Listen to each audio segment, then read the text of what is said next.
गरीब साध साध सब नेक हैं, आप अपनी ठोरे। जो सतलोक ले जावेंगे वो साधु कोई और।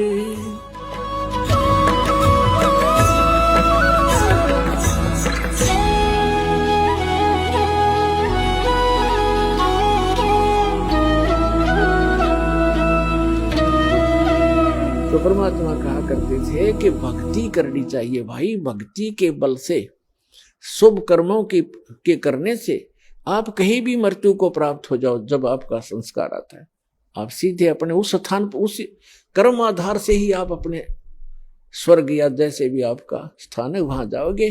केवल पृथ्वी के ऊपर कहीं भी मरो, बुरा व्यक्ति तो नरक जाएगा, और शुभ कर्मी प्राणी चाहे मगर मरो और चाहे मरो बनारस या मथुरा में, अच्छे कर्म करने वाला स्वर्ग और बुरे कर्म करने वाला तो भाई नरक में ही जाएगा। लेकिन ब्राह्मण लोग नहीं मानते थे, तो धर्म गुरुओं ने इतनी अफवाह फैला दी, ऐसी महिमा दंत कथा फैला दी कि जो काशी में मरेगा वो मोक्ष हो जाता है। इसलिए जो बनिए लोग थे, बनिए पैसे वाले, उन्होंने अपने माता पिता को अंत समय में 2 वर्ष 4 वर्ष चाहे 10 वर्ष रहो, कोई वहां नौकर छोड़ देते थे उनके लिए कि हमारे पिता ने हमारे लिए बहुत कुछ किया है, पैसा हमारे पास है, आराम से वहां रह लेंगे और इनकी मृत्यु होगी तो स्वर्ग चले जाएंगे। अब जब उन्होंने ऐसे रखना शुरू किया तो उन धर्म गुरुओं ने सोचा क्यों ना इनको हम अपने घर रख लें, इनके बूढ़ों को, बूढ़ियाओं को, और रखेंगे तो ये कुछ हमें देंगे भी। तो इस लालच में उन्होंने वो आफत मोल ले ली और उन अपने यजमानों से कहा, अक्षेत्र बटे हुए हैं इनके, उनसे कहा कि भाई आपके माता पिता को आप हमारे घर पे ही छोड़ दो, यहाँ कथा भी सुना करेंगे और यहाँ भोजन भी कर लिया करेंगे। उन्होंने कहा जी बहुत अच्छी बात, फिर तो हम अपने माता पिता के आपको आपके घर छोड़ देंगे। तो उनके वहां खूब दक्षिणा भी देने लगे, उनके खर्चा भी देने लगे और अलग से भी पैसे दान उन ब्राह्मणों को, गुरुओं को देने लगे। जिस कारण से सभी ब्राह्मणों में ये एक जैसे पीजी हुआ करना, पीजी जैसे खोल लिए इनने। अपनात्मा वृद्ध अवस्था में बूढ़ा व्यक्ति अगर अस्वस्थ हो जाए तो एक के दुर्भर हो जाता है। उसे तो अपना माता पिता बुरा तो नहीं लगते, लेकिन उसके लिए कितना प्रयत्न करना पड़ता है, कैसे संभाल करनी पड़ती है। कहीं थूक देते हैं, कहीं दस्त लग जाते हैं, तो कई प्रकार की ऐसी बहुत कुछ सेवा होती है। तो कुछ दिन तो उन्होंने आया आनंद और फिर बूढ़े संभालने हो गए मुश्किल। तो उन्होंने मिलकर एक स्कीम बनाई कि इनकी टिकट काटो जल्दी। उन्होंने क्या स्कीम बनाया कि एक क्रोंत लगा दो, एक क्रोंत बना लिया। क्रोंत मतलब एक ऐसी बनाई आरत सी गंगा के किनारे, एक ऐसी गुफा सी बना दी गंगा के किनारे, घाट सा उसपे, और एक मड़ी सी बनाकर ऐसे, और उसके अंदर जैसे ऐसे बनी हुई थी उसके अंदर क्रोंत फिट कर दिया ऊपर, ऐसी उसका स्ट्रक्चर बना दिया। और उस क्रोंत के हैंडल थोड़ी सी दूरी पर 50-50 फुट दूरी पर रस्से से अंदर अंदर बांध कर ऐसा अंडरग्राउंड बना लिया, और वो दूर जाकर बैठ जाए 2 जने उसको हैंडल करने वाले। ऐसे जंगल सा बहुत जड़े से उसमें झाड़ से थे वहां पर। तो वो क्या कहते हैं कि जो उन्होंने एक अफवाह फैला दी कि जो गंगा के किनारे अपनी क्रोध से गर्दन कटवाएगा वो सीधा स्वर्ग, शीघ्र स्वर्ग जाएगा। जो शीघ्र जाना चाहता है स्वर्ग, उसके लिए परमात्मा ने एक क्रोंत भेजना शुरू कर दिया। क्रोंत माने लकड़ी काटने का आरा, वो इतने लंबे लंबे दांतों वाला, ऐसे दोनों हाथों से दूर दूर से पकड़ कर चलाते हैं, ऐसा क्रोंत बोलते हैं उसको। तो भी बुढ़ापे में आप भी दुखी हो लेते हैं। उन्होंने अपने बच्चों से कहा, बेटा हमारा तो समय आ चुका है, हम भी दुखी हैं शरीर में, कभी आंखें दर्द कर रही हैं, कभी भड़क हो जाती है, और कभी कोई ना कोई समस्या शरीर में बनी ही रहती है। और ऐसे गुरुजी बता रहे हैं कि भगवान की तरफ से क्रोध आता है, और उससे जो गर्दन कट जाए, उससे गर्दन काटेंगे और सीधा स्वर्ग चले जाएंगे। और उन्होंने बताया कि पीड़ा नहीं होती, बहुत शीघ्रता से काम बन जाता है, झटके की तरह। तो सब ने धीरे धीरे उन्होंने अब अपने बुजुर्गों ने अपने बच्चों से प्रार्थना की, बेटा हम तो मृत्यु के निकट हैं और हमें जाने दो। तो बच्चे फिर मना कैसे करें, जो भगवान की तरफ से ऐसा कोई व्यवस्था होगी है तो अच्छी बात है। पिताजी भी चाह रहे हैं तो उन्होंने कर दिया वो शुरू अथा कसाई वाला। अब वो डेला गए गर्दन कटवाने वहां पर। अब वो आवाज लगा देते थे, हे परमात्मा क्रोध भेजियो, उसकी लिटा के नो नीचे को मुंह करके, हे परमात्मा क्रोध भेजियो, और उसके पीछे थे ऐसे स्थान पर सेट करते थे, सीधा उससे निकल कर आता वो, और नीचे उस रस्से होते थे उनको 2 बार ऐसे कर देते, कच्च दही कर देता, और फिर उसको घुमा देते, वो ऊपर फिट हो जाता, दिखता भी नहीं उनको तो। और कौन देखे था अंदर जाकर के, तो वो निकाल ले गए, वो फिर उठाकर वहीं सभा कर दें। फिर उनकी मृत्यु के उपरांत वो गुरुजी फिर ये करो वो करो, फंड करो, वो न्यारी दक्षिणा, और उसकी विशेष टिकट लगा दी उन्होंने कि 100 रुपये लगते हैं जब करोत आता है, हमने पूजा करनी पड़ती है तब करोत आता है ऊपर से। अब उस समय के 100 रुपये आज के 10 लाख के बराबर है। तो वो भी स्वीकार किया। परमात्मा कहा करते, भाई काशी करवत लेत हैं, आन कटावें शीस, और बन बन भटका खात हो, यूं मिले नहीं जगदीश। परमात्मा के मिलने की जो तरीका है, साधना, वो हमारे पास है, उस विधि को अपनाओ, आपका कल्याण हो जाएगा। इस भ्रम का निवारण करने के लिए परमेश्वर कबीर जी ने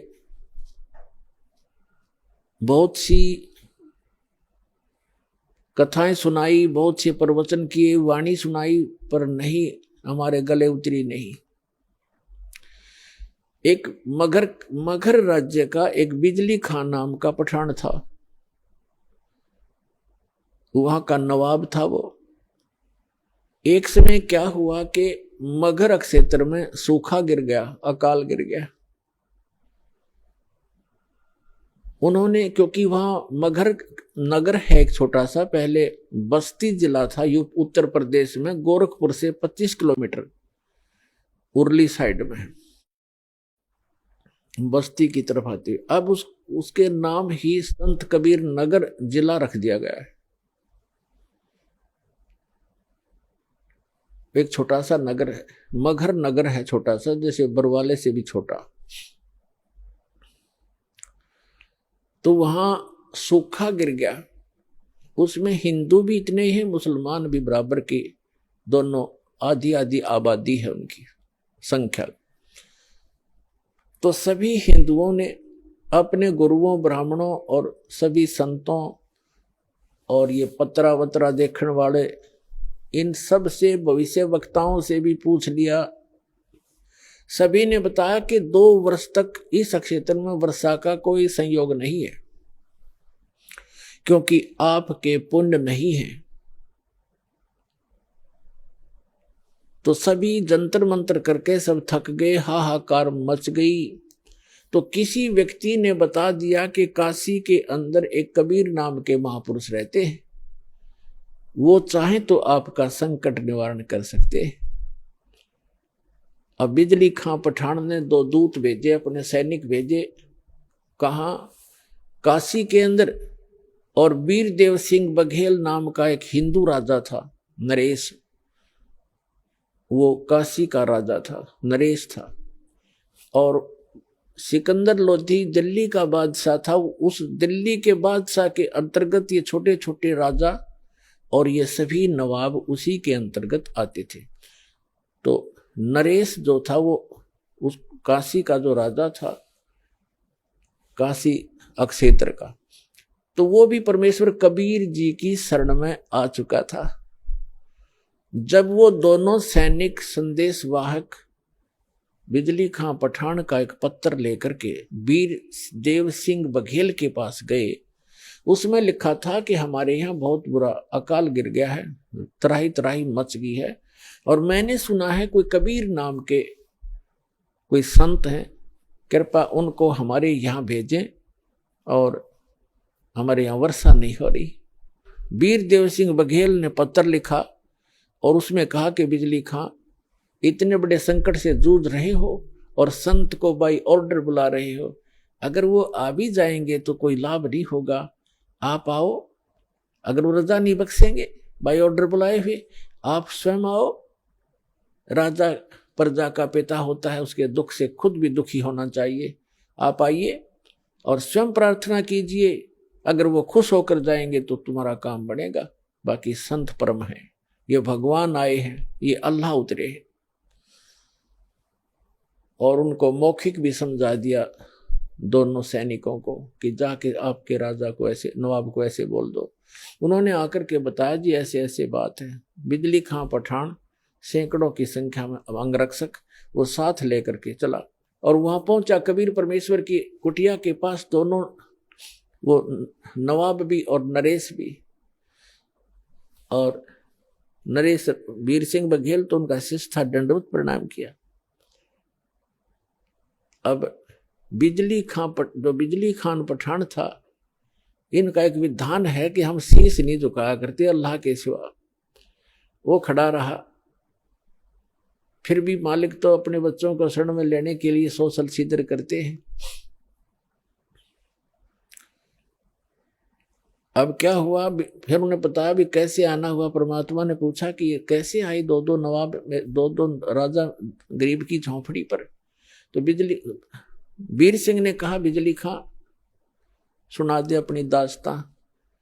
तो बिजली खां पठान ने कहा भगवान बहुत त्राही त्राही हो रही है महाराज, सूखा पड़ गया है, आप रजा बख्शो। परमात्मा बोले भाई चलो, जैसी मेरी भगवान सुनेगा मैं भी अपनी अर्ज करूंगा। अगर ऐसा कोई दुख है तो मैं अवश्य चलूंगा और अर्ज करूंगा, भगवान ने सुन ली तो।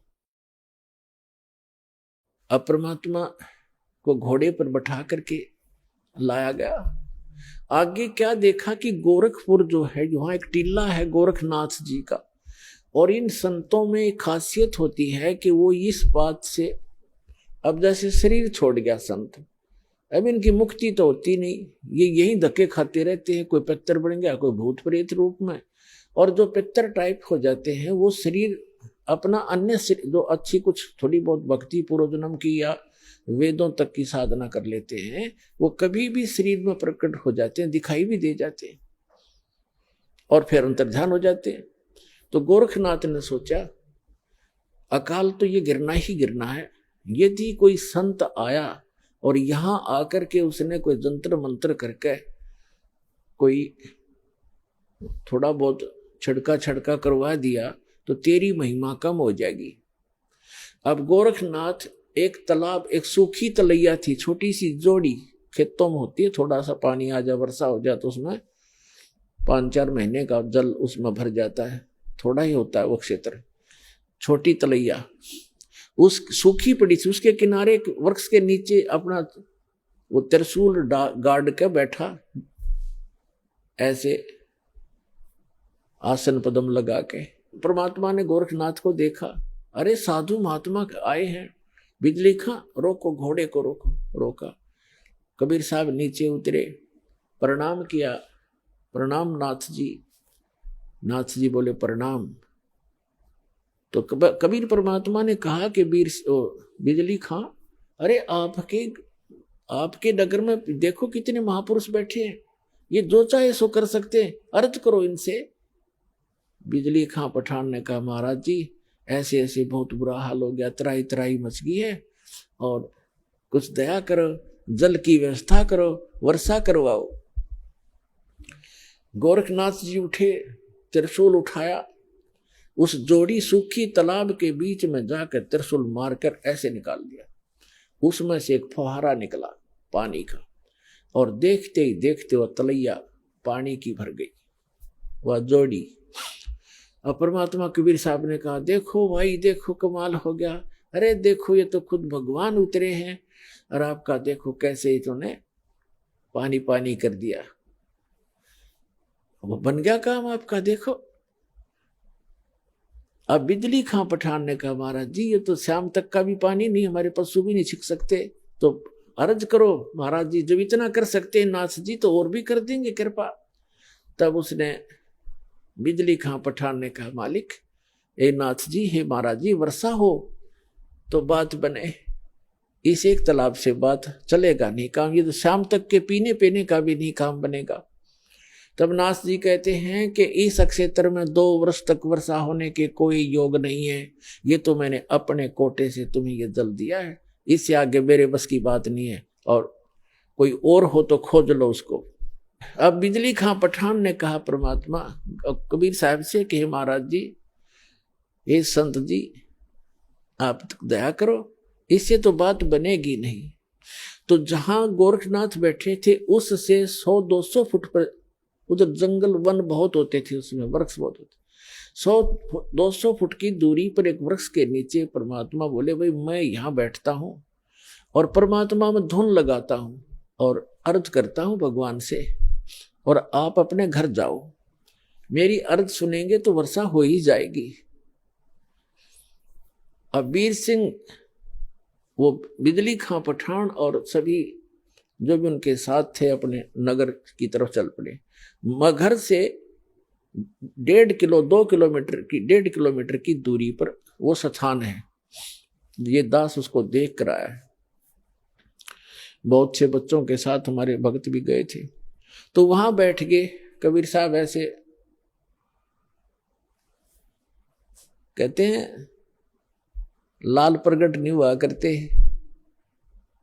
ऐसे भोले से बनकर जैसे भगवान से अर्ज कर रहे हैं, धुन लगा रखी है, धुन भगवान में धुन लगाई, और मुश्किल से वो आधा किलोमीटर गए होंगे बिजली खां पठान और उसके सारे सैनिक से। इतनी जबरदस्त घटा उमड़ कर आई और मूसलधार वर्षा होने लगी। बोल सतगुरुदेव की जय हो, कबीर भगवान की जय हो।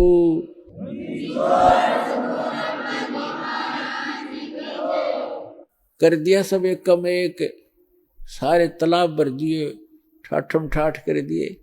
अब बिजली खां पठान सारा नगर उठ के आ गया। अरे गोरखनाथ तब आ गया जब कि यो तो तेरी बेइज्जती और करड़ी होगी, कहीं नू ना पता लग जा मैं गोरखनाथ हूं। अब वापस आगे सारे उमड़ के आध घंटा वर्षा हुई, नो जबरदस्त एक कम एक कर दिया, भर दिए सब तालाब तलैया, बड़े बड़े तालाब भी भर दिए।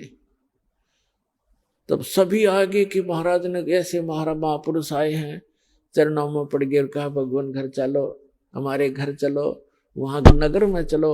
परमात्मा बोले भाई नगर में ऐसे नहीं जाया करता मैं, पहले मेरे शिष्य बनो, हिंदू और मुसलमान दोनों दीक्षा लो, जैसे मैं साधना बताऊं ऐसे साधना करो तो मैं चालू। अब जीवन दान मिला सैकड़ों व्यक्तियों को, छोटे नगर होया गांव होया करते थे पहले, सब ने कहने लगे जी जो आप कहोगे हम वही करेंगे। तो परमात्मा ने कहा भाई ये मांस मिट्टी खाना अच्छी बात नहीं है, और मांस नहीं खाना ठीक है, भक्ति करो, परमात्मा का नाम लो, अच्छे काम करो, मांस खाना छोड़ दो मुसलमानों। तो उन्होंने कहा जी जैसे आप कहोगे ऐसे कर लेंगे। तो उन्होंने ईद बकरीद मनाना कतई बंद कर दिया, मांस नहीं खाया, बाकी ईद बकरीद वाले दिन खीर ख्यार बना के खान लग गए अपने। कहने का भाव ये है कि परमात्मा ने केवल अपनी समर्थता दिखानी थी। जब नगर में गए, एक व्यक्ति था जुलाहा, उसके संतान नहीं थी,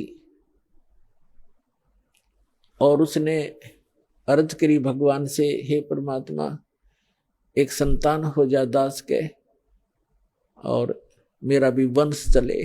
परमात्मा ने कहा बेटा भक्ति कर ले।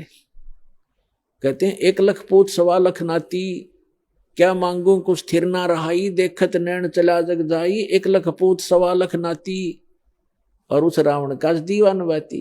आप तो एक संतान प्राप्त करने की इच्छा करते हो, और रावण के 1 लाख पुत्र थे, आज उसका कोई ज्योति दीपक जलाने वाला शेष नहीं रहा। कैसे लोक में क्या मांग रहे हो मेरे से, मोक्ष मांगो भाई। पर इतनी बुद्धि हमारा काम नहीं करती। जितनी फिर परमात्मा का आना जाना बन गया वहां पर अपने भक्तों को संभालने के लिए। तो एक मुसलमान दुल्हा था, उसके संतान नहीं थी, और बार बार जब भी भगवान जाते थे यही अर्ज करता था। तो परमात्मा ने कहा, ले वे ठीक है, तू यही मांगता है तो 10वें महीने तेरे घर एक संतान, एक पुत्र आएगा।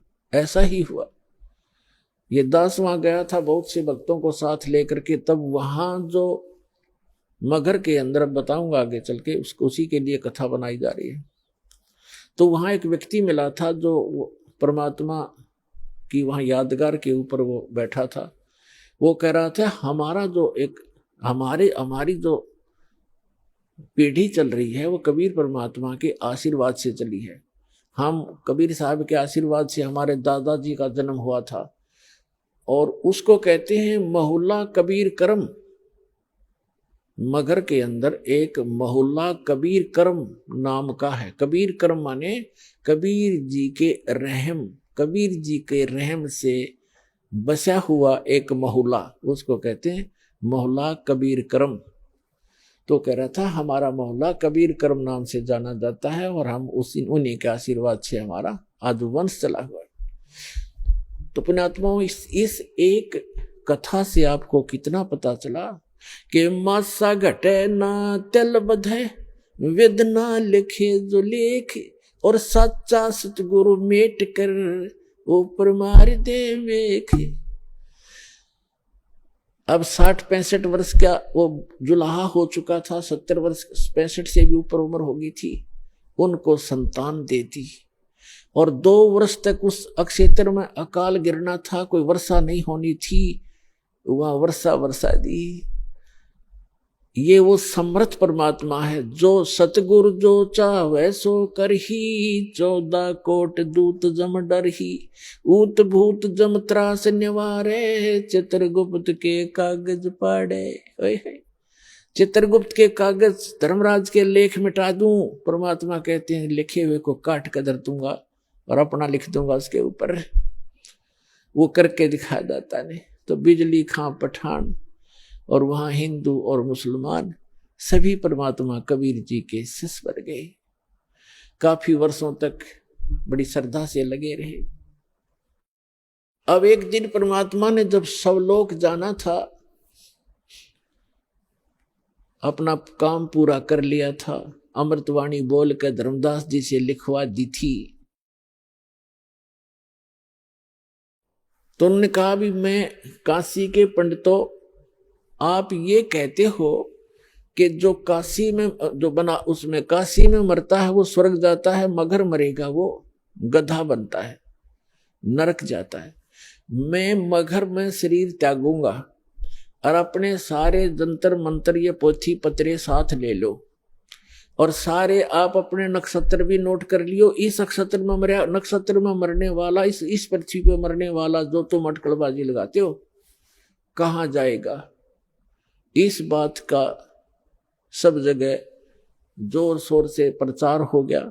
सब में आग की तरह बात फैल गई कि कबीर जी मगर में मरने का दावा करते हैं, और देखेंगे भी वहां गधा बनेंगे, स्वर्ग जाएंगे या नरक जाएंगे। वीर देव सिंह बघेल कबीर परमात्मा के शिष्य थे। उसने भी अपने सैनिक साथ ले लिए, और साथ में और भी बहुत गुणे, कोई हजारों की संख्या में दर्शक काशी और आसपास के गांवों के और मगर के आसपास के गांवों के इस बात को सुनकर इकट्ठे हो गए। और परमात्मा का 120 वर्ष की आयु, लीला में आयु थी भगवान कबीर साहब की उस समय, 120 वर्ष की आयु में। और बनारस से लेकर मगर लगभग 125 किलोमीटर 150 किलोमीटर का अंतर है। पैदल गए थे और 3 दिन में पहुंचे। अब वहां जाकर के अब बिजली खां पठान को पता चला कि गुरुजी आ रहे हैं, उनकी खातिरदारी के अंदर खूब तैयारी करवा दी सारी। अब जहां पर परमात्मा की यादगार बनी हुई है वहां परमात्मा कबीर जी जाकर बैठ गए। जिस दिन परमात्मा ने सतलोक जाना था, गमन करना था, सुबह उठकर कहा कि बिजली खां पठान मैं स्नान करूंगा। बिजली खां पठान ने कहा जी जल बहुत ला रखा है, कुएं से भरकर ला रखा है। तो परमात्मा ने कहा मैं कुएं के जल से स्नान नहीं करूंगा, मैं तो बहती दरिया में स्नान करूंगा, मैंने शरीर छोड़ना आज। तो बिजली खां पठान और वहां के सभी जो सेवक थे हिंदू और मुसलमान, सब ने करबद्ध होकर कहा भगवान यहां पर एक आमी नदी बहा करती थी, अब उसका आमी नदी तो है पर जल नहीं है उसके अंदर, और ये भगवान शिव के श्राप से शापित है, सूख गई है। परमात्मा बोले भाई चलो दिखाओ मुझे कहाँ है वो नदी। जहां परमात्मा ने वो लीला की थी, सतलोक गमन की, सतलोक जाने की, उससे 400-500 फुट की दूरी पर वो दरिया थी कि आओ महाराज दिखाते हैं। तो परमात्मा वहां पहुंच गए। उस दरिया के किनारे खड़ा होकर के परमात्मा ने कहा, परमात्मा ने ऐसे इशारा कर दिया जैसे चौराहे पर खड़ा हुआ ट्रैफिक का सिपाही कर देता है और सभी गाड़ियां खकौट से भाग लेती हैं। ऐसे परमात्मा ने जिधर से नदी का अपस्ट्रीम था उधर से ऐसे कर दिया खड़ा होकर। क्या देखा कि बहुत सी दूरी पर ऐसी आवाज आई जैसे बम फटता है, और कम से कम 4-5 किलोमीटर की दूरी पर उस दरिया के अंदर से ऐसा फुहारा उठा और वो दरिया भरकर चल पड़ी, फुल किनारे पर तबर गई। बोलो सतगुरुदेव की जय हो।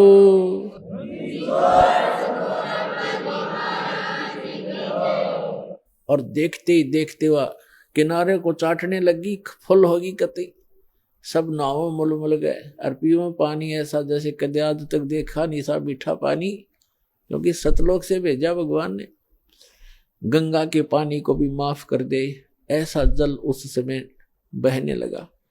सबने स्नान किया, क्योंकि वहां तो कई हजारों की संख्या में दर्शक गए हुए थे, सब मलमल करना आए। फिर परमात्मा ने कहा कि भाई मैं एक चादर नीचे बिछाओ, एक चादर ऊपर ओढ़ूंगा, और मैं यहां शरीर छोड़ूंगा। फिर परमात्मा ने देखा एक तरफ हिंदू खड़े हैं, एक तरफ मुसलमान खड़े हैं।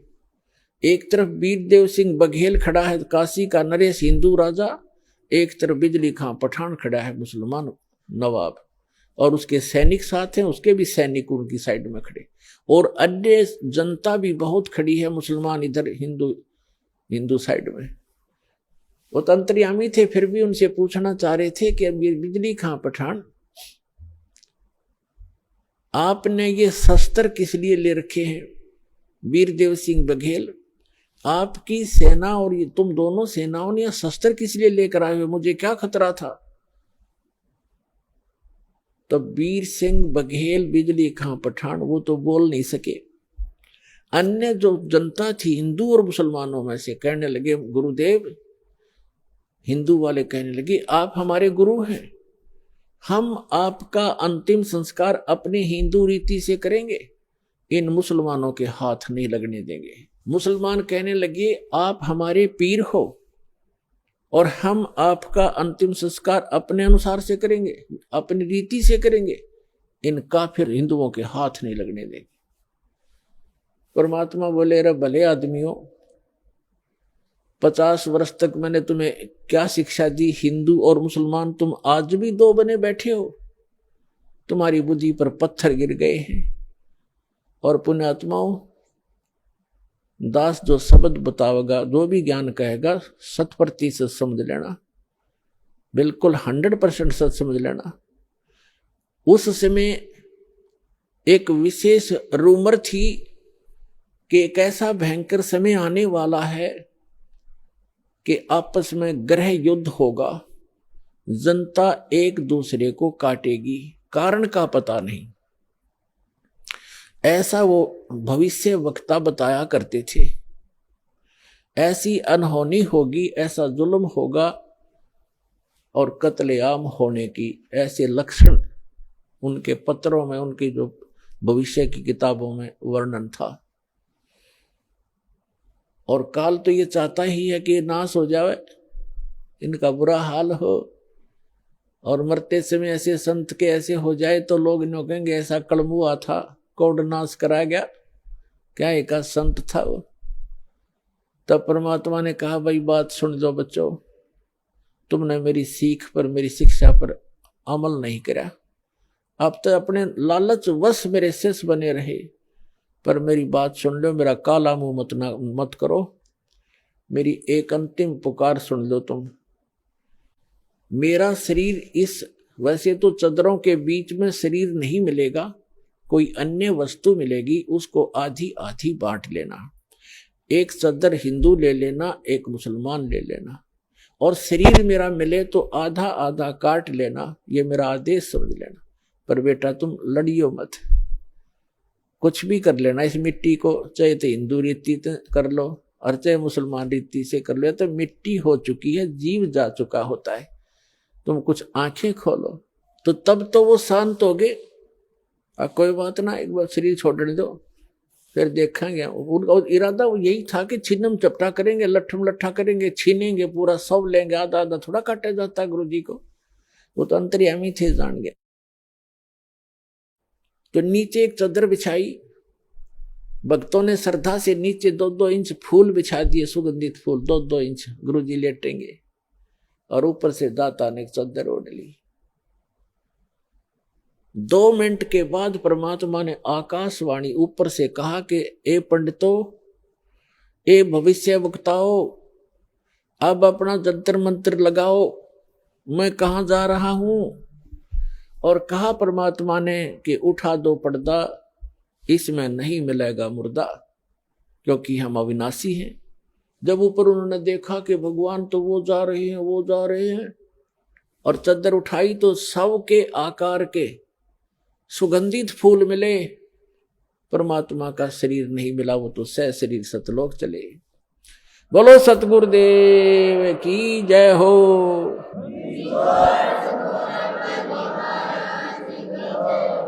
उस समय आपस में हिंदू और मुसलमान ऐसे गले से मिलकर रोने लगे जैसे अनाथ हो गए हों और एक अनमोल वस्तु खोजी हो। उनका उस दिन समझ में आई ये भगवान थे, ये एक आम इंसान और संत नहीं थे। दोनों रो रहे हैं कि हम कितने दुष्ट हैं, एक दूसरे से गले लग कर रो रहे हैं। वीर सिंह बघेल और बिजली खां पठान रो रहे हैं कि हमने अनमोल रतन खो दिया और अंत समय में हमने उनकी आत्मा को दुख दिया, हम कितने नीच हैं। पुणात्माओं, यदि परमात्मा ये रजा ना बख्शते, वहां कत्लेआम हो जाता, गृह युद्ध हो जाता हिंदू और मुसलमानों का। तो ये समर्थ परमात्मा है। समर्थ का शरणाग हो, रंग होरी हो, भाई कदे न हो एकाज रोम रंग होरी हो। समर्थ का शरणाग हो, कभी भी कोई बुरा नहीं होगा, और नेक नीति से काम करो। तो क्या किया, एक चादर हिंदुओं ने ले ली, एक चादर मुसलमानों ने, आधे आधे सुगंधित फूल दोनों ने ले लिए। मुसलमानों ने वहां कब्र बना दी, उन फूलों और एक चादर को नीचे जमीन में गाड़ के, और हिंदुओं ने भी एक यादगार बना दी। अब दोनों ने वहां पर एक, मुसलमानों ने तो एक मजार बना रखी है मंदिर नुमासी, मस्जिद की तरह मंदिर नुमा, और हिंदुओं ने एक मंदिर सा बना रखा उस, जहां पर वो फूल परमात्मा के नीचे, परमात्मा के तो सारी पृथ्वी है, वैसे उनकी उस भ्रम को निवारण करने के लिए परमात्मा ने जो लीला की थी, उन फूलों के ऊपर एक मड़ी सी बना के एक मंदिर बना रखा है। और उन दोनों में आपस में ज्यादा से ज्यादा 50 फुट का अंतर है। इस तरफ मुसलमानों ने बना रखे, इस तरफ हिंदुओं ने। ये दास वहां गया था तो वहां के हिंदू और मुसलमानों ने बताया कि हम आज तक कभी भी उसके बाद धर्म के नाम पर लड़े नहीं है। चाहे कहीं पर भी हिंदू मुसलमानों का चाहे कितना झगड़ा हो गया, हम आपस में कभी हमारा रसूख नहीं बिगड़ा। उसके बाद हम इतने नम्र हो गए, हम इतना गलानी बन गई हमारे दिल में, हम आज तक आपस में हिंदू और मुसलमान लड़े नहीं धर्म के नाम पर। एक वैसे तो कवा सुनी घर में भाई भाई की हो जाती है, वो अलग होती है, पर इस विषय में हम नहीं। तो इसके विषय में धर्मदास जी ने कहा था, आज मोहे दर्शन दियो जी कबीर, आज मोहे दर्शन दियो जी कबीर, आज मोहे दर्शन दियो जी कबीर। सतलोक से चल कर आए, सतलोक से चल कर आए, काटन यम की जंजीर, आज मोहे दर्शन दियो जी कबीर, आज मोहे दर्शन दियो जी कबीर। थारे दर्शन से मारे पाप कटत हैं, थारे दर्शन से मारे पाप कटत हैं, निर्मल होवे जी शरीर, ओज मोहे दर्शन दियो जी कबीर, आज मोहे दर्शन दियो जी कबीर। अमृत भोजन मारे सतगुरु जी में, अमृत भोजन मारे सतगुरु जी में, ये शब्द दूध की खीर, ओज मोहे दर्शन दियो जी कबीर, आज मोहे हिंदू के तुम्हें देव कहाए, हिंदू के तुम्हें देव कहाए, मुसलमान के पीर, आज मोहे दर्शन दियो जी कबीर, आज मोहे दर्शन दियो जी कबीर। दोनों दीन का झगड़ा छिड़ेगा, दोनों दीन का झगड़ा छिड़ेगा, टोहा ना पाया शरीर, आज मोहे धर्मदास की अर्ज गुसाई, धर्मदास की अर्ज गुसाई, बेड़ा लंगाइयो पर ले तीर, आज मोहे दर्शन दियो जी कबीर, आज मोहे दियो जी कबीर। तो पुण्यात्मा, ये वो परम पिता है जो हमारे लिए भटक रहे हैं। आप इस भक्ति काल के समय के लिए ये परमात्मा अपनी छाप छोड़ गए। जो समर्थ परमात्मा किया करता है वो उस परमेश्वर ने वो लीला की। परमात्मा मुर्दे को जीवित कर सकता है। ऋग्वेद मंडल नंबर 10 सूक्त 161 के मंत्र नंबर 2 में कहा है, पर यदि रोगी की आयु समाप्त होगी हो, इतना क्षीण शरीर हो गया हो और मृत्यु को भी प्राप्त हो करके मृत्यु देवता के पास चला गया हो, तो समर्थ परमात्मा अपने भक्त को उससे भी छुटवा कर वापस ले आता है और 100 वर्ष तक का स्वस्थ जीवन उसको देकर 100 वर्ष की आयु उसको प्रदान कर देता है। बोलो सतगुरुदेव।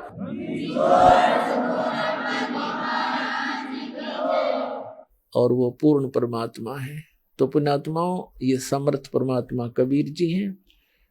और दास फिर कहता है कि धन है आपके माता पिता जिनसे जन्म हुआ। आपकी कीमत का आपको पता नहीं, आपकी किस्मत का आपको पता नहीं, दास को पता है, क्योंकि लाल की कीमत, लाल की परख जोर ही किया करता है। जो जितना भी देरी से यहाँ आएगा, जो इंसान, जो प्राणी, उसको केवल पश्चाताप ही हाथ लगेगा। इससे दास की प्रार्थना है, जितना हो सके अपने भाई बहनों को, रिश्तेदारों को, जहां तक भी आपकी पहुंच है, सबको प्यार से समझाओ। बोलो सतगुरुदेव की जय हो।